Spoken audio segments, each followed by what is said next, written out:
विद्येश्वर संहिता 8वां अध्याय। देश, काल, पात्र और दान का विचार। ऋषियों ने कहा, समस्त पदार्थों के ज्ञाताओं में श्रेष्ठ सूत जी हमसे देश, काल और दान का वर्णन करें। देश का वर्णन।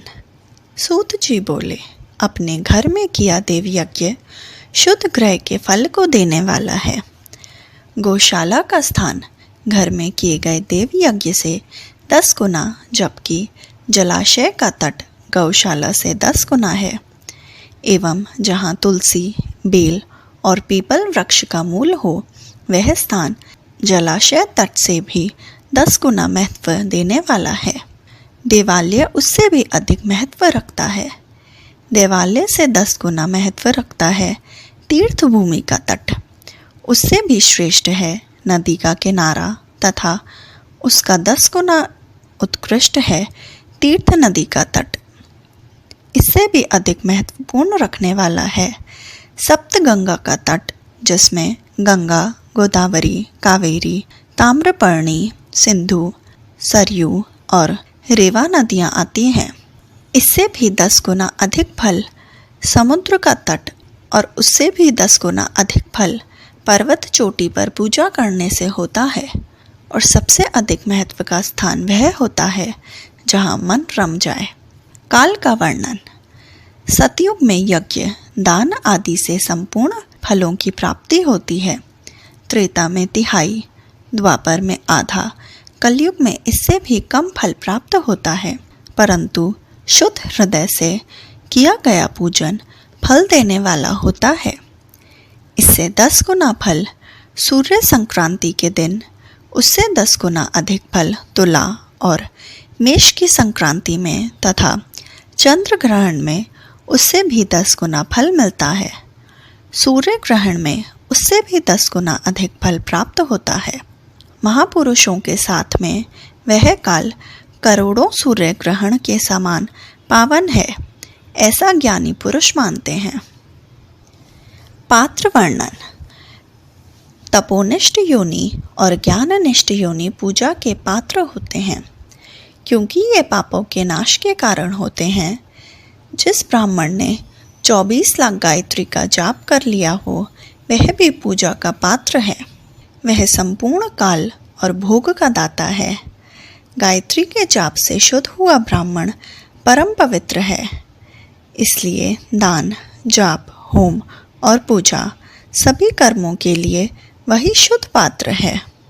स्त्री या पुरुष जो भी भूखा हो, वही अन्नदान का पात्र है। जिसे जिस वस्तु की इच्छा हो, उसे वह वस्तु बिना मांगे ही दे दी जाए तो दाता को उस दान का पूरा फल प्राप्त होता है। याचना करने के बाद दिया गया दान आधा ही फल देता है। सेवक को दिया दान चौथाई फल देने वाला होता है। ब्राह्मण को दिए गए धन का दान दाता को इस भूतल पर 10 वर्षों तक भोग प्रदान करने वाला है। वेद वेत्ताओं को दान देने पर वह स्वर्ग लोक में देवताओं के वर्ष से 10 वर्ष तक दिव्य भोग देने वाला है। गुरु दक्षिणा में प्राप्त धन शुद्ध द्रव्य कहलाता है। इसका दान संपूर्ण फल देने वाला है। ऋषियों का शौर्य से कमाया हुआ, वैश्यों का व्यापार से आया हुआ और शूद्रों का सेवा वृत्ति से प्राप्त किया धन उत्तम द्रव्य है। दान का वर्णन। गौ, भूमि, तिल, सुवर्ण, घी, वस्त्र, धान्य, गुड़, चांदी, नमक, कोहड़ा और कन्या नामक 12 दान करना चाहिए।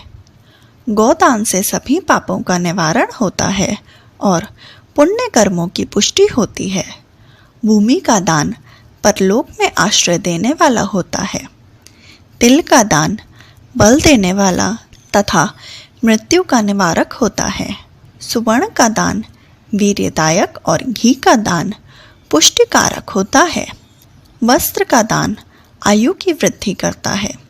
धान्य का दान करने से अन्न और धन की समृद्धि होती है। गुड़ का दान मधुर भोजन की प्राप्ति कराता है। चांदी के दान से वीर्य की वृद्धि होती है। लवण के दान से भोजन की प्राप्ति होती है। कोहड़ा या कुष्मांड के दान को पुष्टिदायक माना जाता है। कन्या का दान आजीवन भोग देने वाला होता है। जिन वस्तुओं के श्रवण आदि इंद्रियों की तृप्ति होती है उनका सदा दान करें। वेद और शास्त्र को गुरुमुख से ग्रहण करके कर्मों का फल अवश्य मिलता है। इसे ही उच्च कोटि की आस्तिकता कहते हैं। भाई बंधु अथवा राजा के भय से जो आस्तिकता होती है वह निम्न श्रेणी की होती है। जिस मनुष्य के पास धन का अभाव है वह वाणी और कर्म द्वारा ही पूजन करे। तीर्थ यात्रा और व्रत को शारीरिक पूजन माना जाता है। तपस्या और दान मनुष्य को सदा करने चाहिए।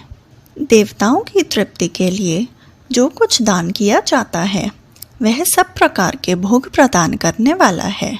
इससे इस लोक और परलोक में उत्तम जन्म और सदा सुलभ होने वाला भोग प्राप्त होता है। ईश्वर को सब कुछ समर्पित करना एवं बुद्धि से यज्ञ व दान करने से मोक्ष की प्राप्ति होती है।